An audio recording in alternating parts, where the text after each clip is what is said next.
We're officially in trying to move stuff mode, so stuff is everywhere. And this is the age-old things that we got to get worse before they get better phase, which is hard for us. I mean, when you're in a small space, it's super critical to have everything in its place. I'm just taking it a drawer at a time. So I started with our utensil drawer. I am sorting things out based on if I've used them or if I have not used them. This is I have not used pile. Okay. Having an ice cream scoop. We can't really hold much ice cream, and if we do, we probably don't think about it. We just grab a spoon. So. Yeah, I don't think I've used an ice cream scoop. Yeah. So we used to use this type of spatula. So we got this spatula, which is smaller, and it can also be used to cut with as well.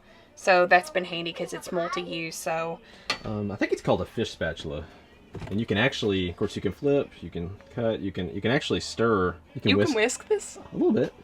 I'm not saying it's as good as an actual whisk, but you can do it a little bit. I've never tried that. Yeah. I haven't used anything like this. This does the same purpose, so there's no reason to have this. There's just a lot of things that you think you need, but I haven't been using them, and if I have something that does the same purpose, there's no room or no need to have extras. We've been trying out, which just takes counter space, but you can let your utensils dry in that, because we found out that they were always buried underneath. The way we do dishes, we clean our dishes in this bin, and then we let them dry in this bin. But we found out our utensils kept getting like buried underneath the stuff in this one. We're still trying this out. I don't know if we like it or not. It's got a separate area in the bottom, so it kind of drains and dries, you know, in the bottom there. So Marissa's taking things out of the motorhome and basically figuring out what we've used, what we haven't used, and then what we're going to keep using. She's bringing over here to the Airstream, and it's my job to figure out where this stuff is going to go. So in the motorhome, we used a lot of these plastic bins.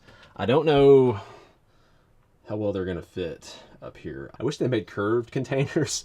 I don't think that's a reality though. So ideally, I'd like to have stuff that we use most often in the front and stuff we don't use as often in the back. Things like this may have to go in the back because there's some flexibility on the shape of what it is, and then hopefully there's still room in the front for these containers. Like this, that in the back. Stack these in the front 3-4 high.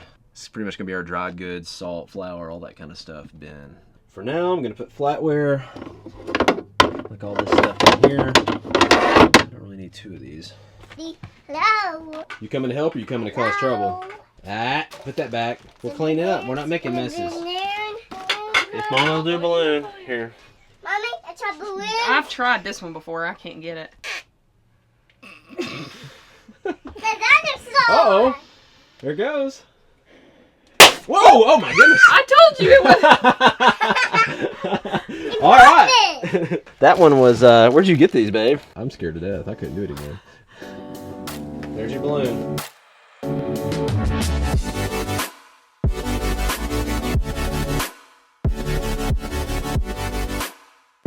Trying to make progress. It's just a lot of figuring out.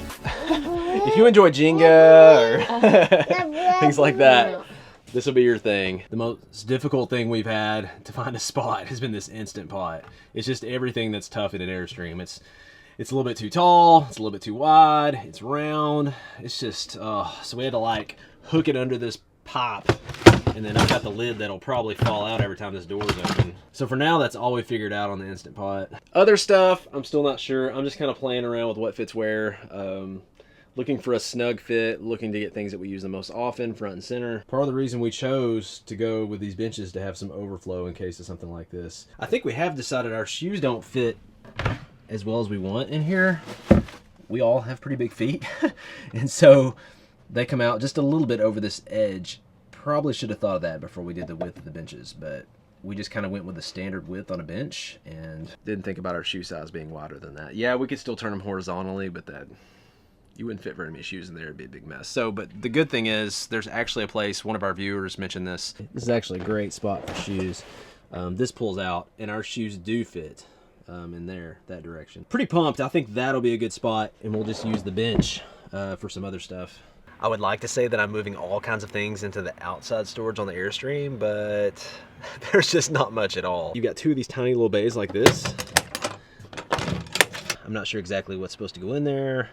Right now I've just got some of Hensley's toys, but that is a tiny tiny space. And you've got what looks like 2 more bays on the other side, but one is actually for the water connect. And this one's pretty much the same size as what's on the other side. About the only spot in the Airstream with any storage at all is in the back underneath the bed. But even that spot is small. Got the camping chairs and a few other things. I also hope to fit back here this table, which folds up, and also this grill. But I've already checked the grill and it does not fit under there. So I'm looking for a grill that's not as tall as this one, which I really hate because I've really loved this grill. I also hope to take this clothesline and install it in the bathroom. I'm not sure which wall I'm gonna put it on yet. There are not that many walls with that much space anyways. It's probably gonna end up maybe on this wall on this side, and then it's gonna stretch across this side over to the other side. When you need it, it's stretched across and it's latched into this piece that's on the other side. When you don't need it, you just unlatch it, put it back where it was, and you're good to go. That's one of the reasons I love RV shows. I get to see things like that where just had to make a simple purchase, and then we got the advantage of what we saw at an RV show that we thought was pretty cool. What do you think? Pretty roomy? It's about like ours. I mean, except for this. I like the clothesline. Look at that. Yeah, that's a good idea. Yeah, that's easy. I'm also not a fan of this door. It opens and swings out, so that when it swings, it's hard for anybody else to be in the bathroom. I really like a lot of your new Airstreams have the squeegee door, which just sort of squeegees in and stays here out of the way, so the bathroom's actually open. A couple advantages I could think with this RV, if I could find a way to get that installed, would be, first of all, I like the squeegee because you don't ever have to clean your door. It sort of squeegees the door as it comes in every time. And then also your shower area is actually open. I might be able to take the wire that stretches across the bathroom and make it go into the shower as well. So that would be an even longer clothesline we could use to hang stuff on. I haven't figured out what I'm putting in these spots yet, but a couple of the spaces in an Airstream for storage that you might not think about. There's storage under each arm on the side of the Airstream. So you can lift that arm up and you've got storage underneath that.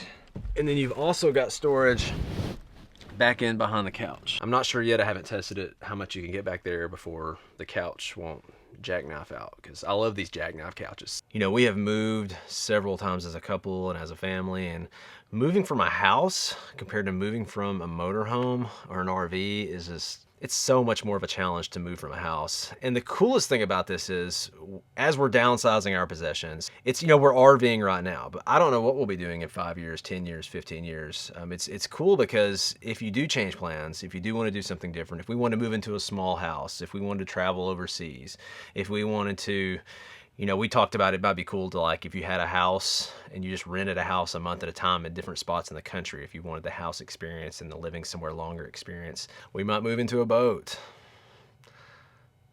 Probably not. but you know, right now we totally love the RV experience, and this is what we want, and we like the idea that the smaller you get, the more flexibility you have. It's gonna take us, looks like 2 to 3 half days, I'd say, to move over to the other one. Man, downsizing, moving, it's a lot of work on the front end, but the possibilities it opens up for you are just really awesome. I'm gonna go ahead and call it a day, get back to helping Marissa move, and we'll catch you guys later.